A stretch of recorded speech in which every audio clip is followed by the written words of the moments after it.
Sarah Martinez had always been different from other girls in her small Texas town. While her classmates spent weekends at the mall or talking about boys, she was in her backyard practicing military drills she'd learned from YouTube videos. Her grandfather, a World War II veteran, had filled her childhood with stories of courage, discipline, and honor. When he passed away during her senior year of high school, he left behind his Purple Heart medal and a handwritten note that simply read, "Serve with honor, little soldier." The decision to enlist came naturally to Sarah. Despite her parents' concerns about their only daughter joining the military, she walked into the recruitment office 2 days after graduation with determination burning in her eyes. The recruiter, Sergeant Williams, was initially skeptical. Sarah stood barely 5 feet 4 inches tall and weighed less than 120 pounds. Her soft-spoken demeanor and youthful appearance made her look more suited for a college campus than a military base. "Are you sure about this, young lady?" Sergeant Williams asked, looking over her application. The military isn't summer camp. "It's going to test every limit you think you have." Sarah's response was immediate and unwavering. "Sir, I've been preparing for this my whole life. My grandfather always told me that courage isn't about size or strength. It's about heart and determination." The paperwork was completed within a week, and soon Sarah found herself on a bus headed to Fort Benning, Georgia for basic training. As the bus pulled through the gates, she felt a mixture of excitement and nervousness coursing through her veins. This was it, the beginning of everything she had dreamed about.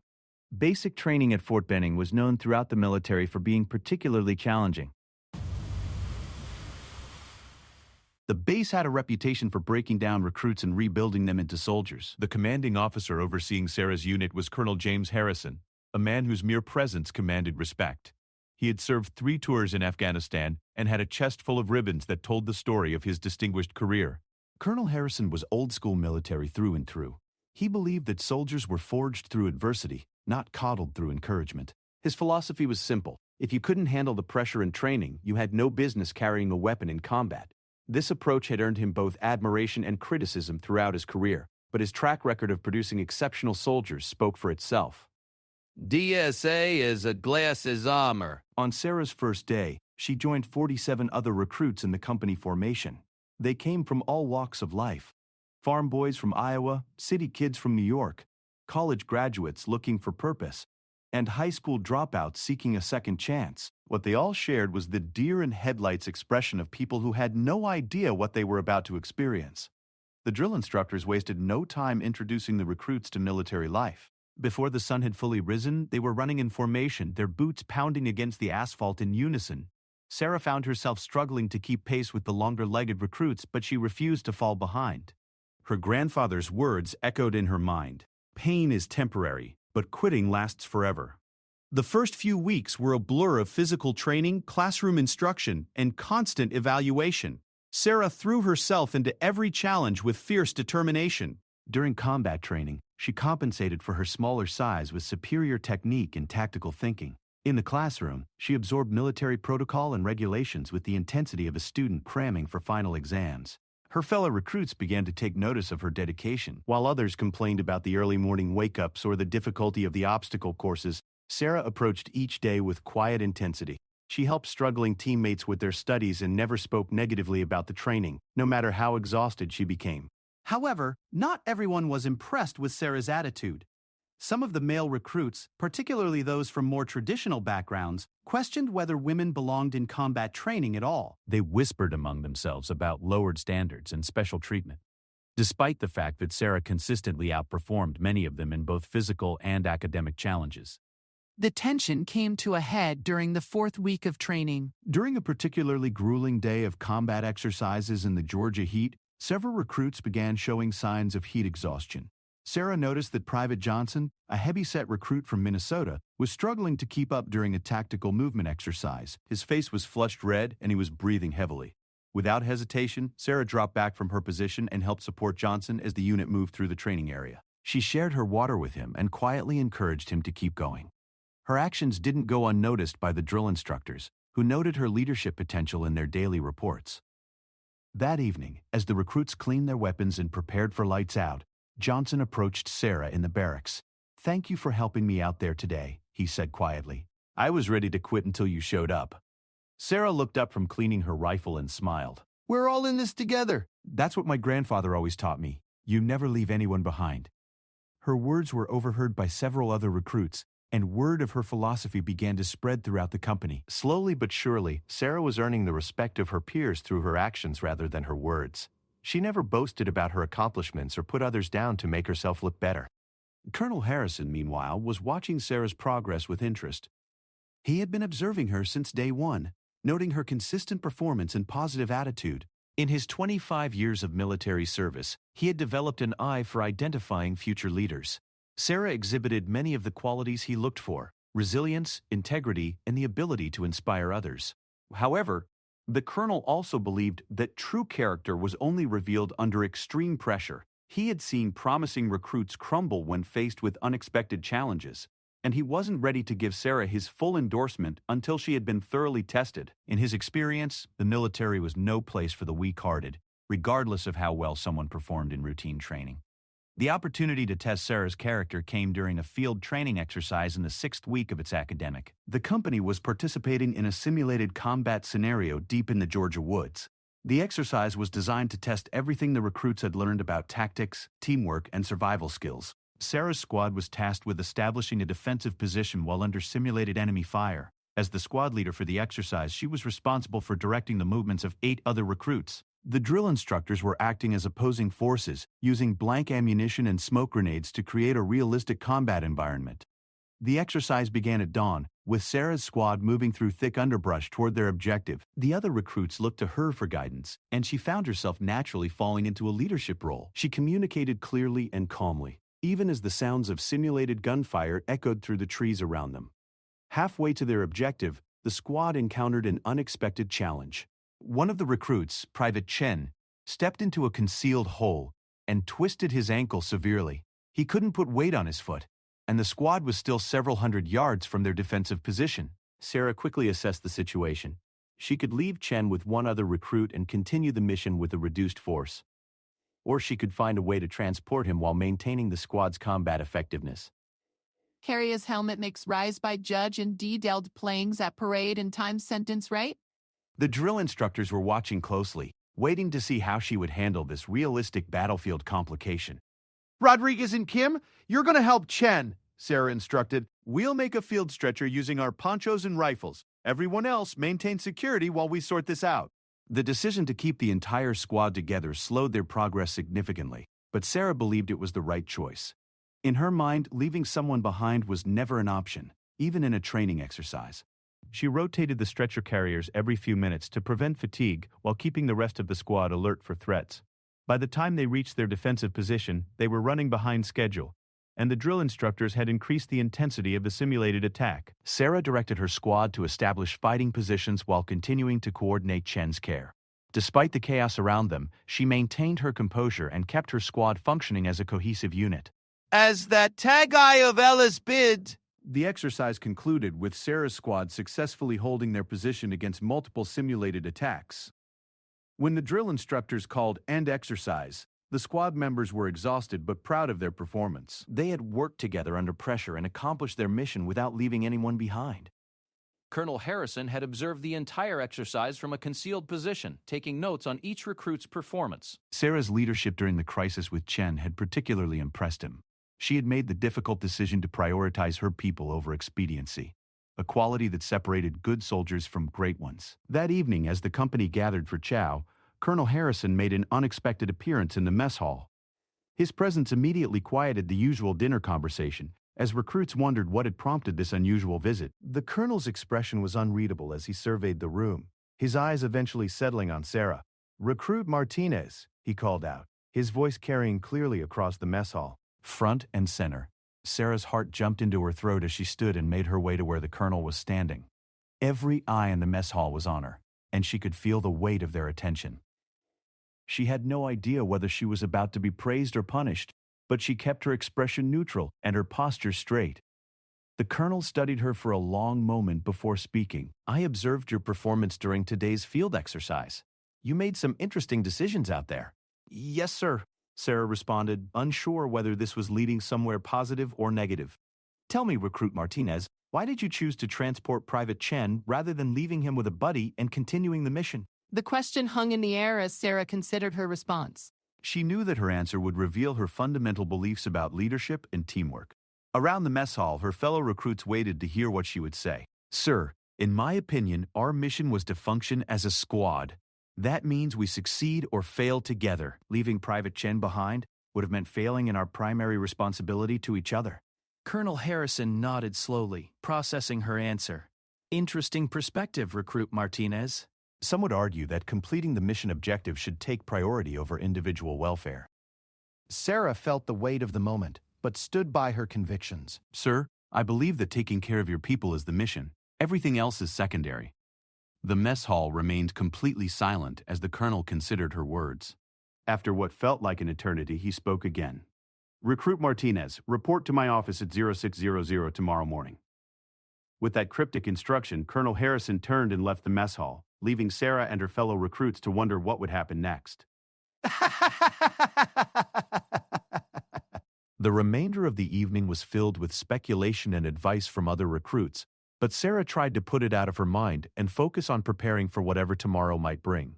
As she lay in her bunk that night, staring at the ceiling while her bunkmate slept, Sarah reflected on the events of the day. She had stayed true to her principles, but she wondered if that decision would cost her the military career she had worked so hard to build. Her grandfather's Purple Heart, which she kept in her footlocker, reminded her that some things were worth fighting for, regardless of the personal cost. The next morning came sooner than Sarah would have liked, and she found herself standing outside Colonel Harrison's office precisely at 0600. The base was just beginning to come to life, and she could hear the sounds of morning formation echoing across the parade ground. She knocked on the door and waited for permission to enter. "Come in," came the colonel's voice from inside. Sarah entered the office and stood at attention in front of the colonel's desk. The office was spartanly decorated, with only his military awards and a few family photos providing any personal touches. Colonel Harrison looked up from the papers he was reviewing and gestured for Sarah to take a seat. "Recruit Martinez, I've been reviewing your performance since you arrived here 6 weeks ago. Your test scores are among the highest in your class, your physical fitness marks are excellent, and your peer evaluations indicate that you're respected by your fellow recruits." Sarah remained silent, unsure whether this was leading to praise or criticism. In her experience, positive comments from authority figures were often followed by a significant, however. However, the colonel continued, and Sarah's heart sank slightly. "There are some concerns about your judgment and your ability to make tough decisions under pressure." The words hit Sarah like a physical blow. Everything she had worked for seemed to be slipping away, and she struggled to maintain her composure. She had given everything she had to this training, and the thought that it might not be enough was devastating. Colonel Harrison continued speaking, but his tone was more thoughtful than critical. "Your decision yesterday to prioritize Private Chen's welfare over mission speed shows commendable loyalty to your team. But in real combat situations, such decisions can have life or death consequences for many more people than just your immediate squad." Sarah found her voice and responded carefully. Sir, I understand that combat decisions involve complex calculations, but I believe that soldiers who know their leaders will never abandon them, will fight harder and perform better under pressure. The colonel leaned back in his chair and studied Sarah's face. "That's an idealistic view, Recruit Martinez. The real world doesn't always allow for such neat moral choices."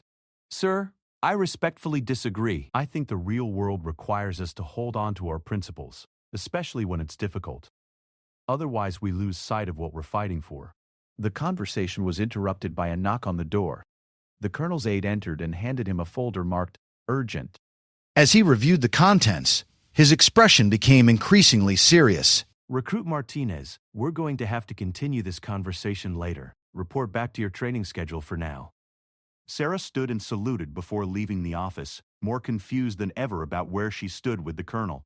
The rest of the day passed in a blur of routine training activities, but she couldn't shake the feeling that something significant was about to happen. 3 days passed after Sarah's meeting with Colonel Harrison, and the atmosphere in the company had grown noticeably tense. Rumors circulated among the recruits about upcoming changes to their training schedule, and the drill instructors seemed more serious than usual. During morning formation, there were whispered conversations about advanced combat scenarios and unexpected evaluations that had other companies scrambling. Sarah tried to focus on her daily training routine, but she couldn't shake the feeling that she was being watched more closely than before. During weapons training, she noticed Colonel Harrison observing from the back of the range. When her squad practiced tactical movements, she spotted him taking notes from a nearby observation tower. It was becoming clear that whatever test she was facing wasn't over yet, The truth became apparent on Friday morning when the company was assembled for what they assumed would be a routine briefing. Instead of their usual drill instructor, Colonel Harrison stepped to the front of the formation. His presence immediately commanded attention, and the casual chatter that usually preceded morning announcements died completely. Ladies and gentlemen, the colonel began, his voice carrying easily across the formation. This week, you will be participating in an advanced field training exercise.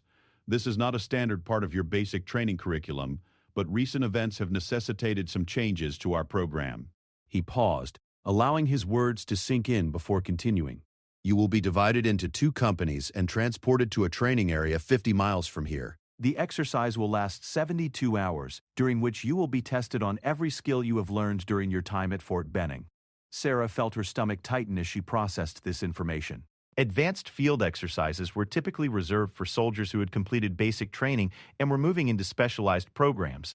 The fact that they were being subjected to this type of training suggested that something unusual was happening. Furthermore, Colonel Harrison continued, this exercise will be observed by personnel from the Pentagon who are evaluating new training methodologies. Your performance will be closely monitored and documented. The implications of this statement sent a ripple of nervous energy through the formation. Pentagon observers meant that whatever happened during this exercise would likely have consequences far beyond their immediate training company. Sarah realized that her earlier conversation with the colonel had probably triggered this evaluation. After the formation was dismissed, Sarah and her fellow recruits spent the remainder of the day preparing their equipment and receiving detailed briefings about the exercise. The scenario was complex, involving multiple objectives spread across a large training area. Each squad would be responsible for accomplishing specific missions while dealing with simulated enemy opposition and various complications designed to test their adaptability. Sarah's squad was assigned a particularly challenging objective. They needed to establish communications with a simulated resistance group while avoiding detection by superior enemy forces. The mission required stealth, technical skills, and precise coordination. Most importantly, they would be operating independently, without the close supervision they had grown accustomed to during basic training. As the squad prepared their equipment that evening, Private Johnson approached Sarah with obvious concern. Written on his face, since the day she had helped him during heat exhaustion, he had become one of her strongest supporters within the company. Sarah, do you think this exercise has something to do with your meeting with the colonel? He asked quietly, checking to make sure they weren't being overheard. Sarah continued packing her gear while considering his question. I honestly don't know, but I get the feeling that this isn't just about training. The colonel mentioned Pentagon observers, and that suggests this is about more than just evaluating our squad.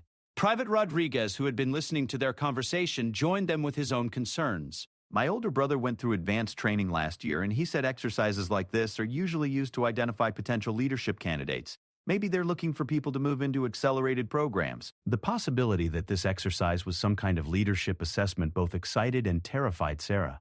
She had always dreamed of becoming a military leader, but she also knew that such opportunities came with enormous responsibilities. If she was being considered for advanced training, it meant that her performance over the next 3 days would likely determine the entire trajectory of her military career. That night, as she lay in her bunk reviewing the mission parameters one final time, Sarah reflected on the journey that had brought her to this point. 6 weeks earlier, she had been a nervous teenager stepping off a bus with dreams of serving her country. Now she was preparing to lead a squad through a complex military exercise under the scrutiny of Pentagon officials.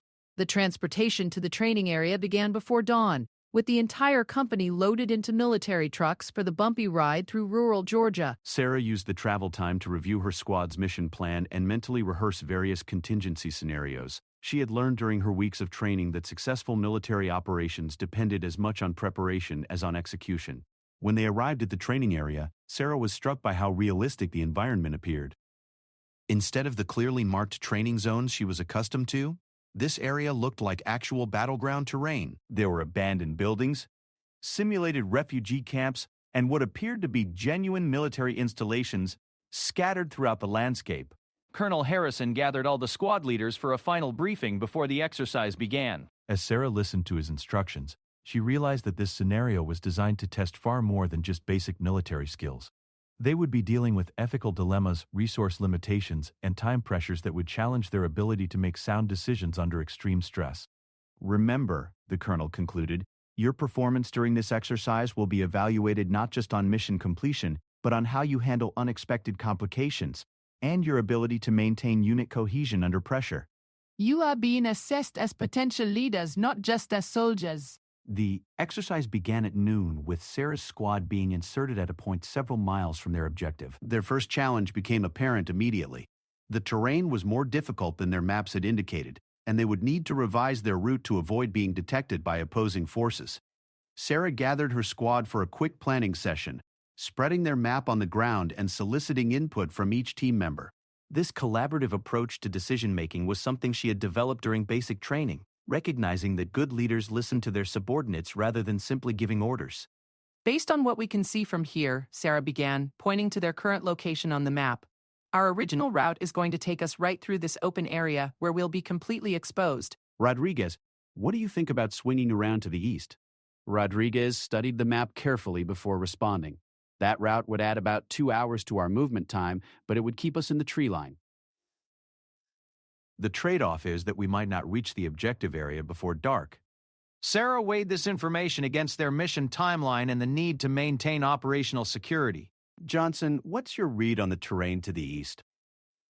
Johnson had proven to have excellent land navigation skills during their training, and Sarah valued his input on route planning. The eastern approach looks feasible, but there's a stream we need to cross that's not marked on the map. Could slow us down if it's deeper than expected. After considering all the variables, Sarah made her decision. We're going east. I'd rather be late and undetected than on time and compromised. We can make up time once we're closer to the objective. The squad began moving through the dense Georgia forest, maintaining tactical spacing and communication discipline. Sarah rotated the point position every 30 minutes to prevent fatigue and ensure that multiple team members gained experience in route finding. This decision proved wise when the lead scout, Private Kim, identified a simulated enemy patrol that forced them to alter their route once again. As they maneuvered around the enemy position, Sarah began to appreciate the complexity of the exercise scenario. The opposing forces weren't simply positioned randomly. They were conducting realistic patrol patterns that required constant vigilance and adaptation. This level of sophistication suggested that significant resources had been invested in creating this training environment. The stream that Johnson had identified turned out to be more challenging than anticipated. Recent rains had swollen it beyond what their maps indicated, and the current was strong enough to pose a serious obstacle. Sarah studied the situation carefully, knowing that her decision on how to cross would be observed and evaluated. She had several options: find a narrower crossing point upstream, construct an improvised bridge, or wait across at the current location and accept the risk of equipment damage.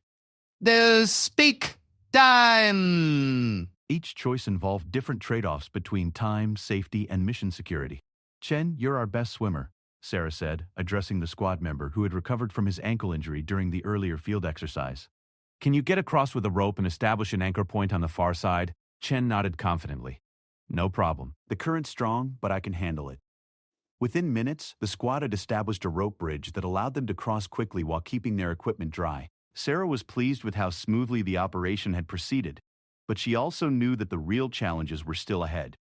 As they approached their objective area in the late afternoon, Sarah's squad encountered their first major complication. Radio intercepts indicated that the resistance group they were supposed to contact had been compromised and was no longer at the planned meeting location.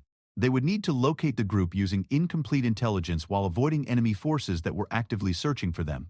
Sarah called another planning session, recognizing that this type of fluid situation would test every aspect of their training. Okay, people. This is where things get interesting. We need to find our contacts without walking into a trap, and we need to do it before dark. The squad spent several minutes analyzing the available intelligence and developing a new plan. Sarah was impressed with how her team members contributed ideas and identified potential problems with various courses of action. The weeks of training together had created a level of trust and cooperation that was now paying dividends. Their modified plan involved establishing observation posts around the suspected new location of the resistance group and watching for signs of activity before making contact. It was a careful approach that prioritized security over speed, reflecting Sarah's leadership philosophy of protecting her people even when it complicated the mission. As they moved into position, Sarah noticed that her squad was being shadowed by what appeared to be exercise observers. She couldn't tell whether these were the Pentagon officials the colonel had mentioned or simply training cadre monitoring their performance. But their presence added an extra layer of pressure to an already complex situation. The resistance contact was eventually made just as darkness was falling, but not without further complications. The simulated resistance fighters were suspicious of Sarah's squad and demanded authentication that hadn't been included in their original briefing. Sarah had to think quickly to convince them that her squad was legitimate while maintaining operational security. Her solution was to provide information about her squad's route and timing that only friendly forces would have known. This demonstrated both tactical thinking and communication skills that impressed the exercise observers, though Sarah was too focused on the mission to notice their approval. The resistance group provided intelligence about enemy dispositions that completely changed the tactical situation. Sarah's squad learned that their extraction point had been compromised and that they would need to reach an alternate location nearly 10 miles away. Even more challenging, they would need to move through enemy-controlled territory during hours of darkness. As Sarah absorbed this information, she realized that the exercise was testing far more than technical military skills. The constantly changing situation required adaptability, creativity, and the ability to maintain team morale under increasingly difficult circumstances. She was beginning to understand why this exercise had attracted attention from Pentagon officials. The night movement proved to be the most challenging aspect of the entire exercise. Moving through unfamiliar terrain in darkness while avoiding enemy patrols required every navigation and stealth skill they had learned. Sarah had to balance the need for speed against the need for security, knowing that a single mistake could compromise the entire mission. Halfway through the night movement, Private Rodriguez developed signs of heat exhaustion despite the cooler nighttime temperatures. The stress of the exercise, combined with insufficient water intake, had taken its toll, and he was struggling to keep up with the squad's pace. Sarah faced another leadership challenge that she knew was being closely observed. She could continue with the mission and hope Rodriguez recovered, risk the entire squad by slowing their pace, or leave someone with Rodriguez while the rest of the squad continued. Each option had serious implications for both mission success and team welfare. Her decision reflected the leadership philosophy she had developed during basic training. The welfare of her people was paramount. Sarah organized a rotation system that allowed Rodriguez to recover while maintaining the squad's ability to reach the extraction point on time. It required additional effort from every team member, but it kept the squad together and functional. The extraction point was reached just as dawn was breaking, and Sarah's squad successfully completed their mission objectives. They had located and contacted the resistance group, gathered intelligence about enemy positions, and navigated to the alternate extraction point despite multiple complications. Most importantly, they had done so without losing any team members or compromising operational security. As the exercise concluded and the squads were transported back to Fort Benning, Sarah felt a mixture of exhaustion and satisfaction. Her squad had performed well under difficult circumstances, and she was proud of how they had worked together to overcome unexpected challenges. She also knew that her performance during the exercise would likely determine her future in the military. The debriefing session that afternoon was more detailed than anything Sarah had experienced during basic training. Instead of simple feedback from drill instructors, the squad leaders were questioned extensively by officers she didn't recognize. Their questions focused on decision-making processes, leadership techniques, and how they had handled ethical dilemmas during the exercise. Colonel Harrison was present during Sarah's debriefing but didn't participate in the questioning.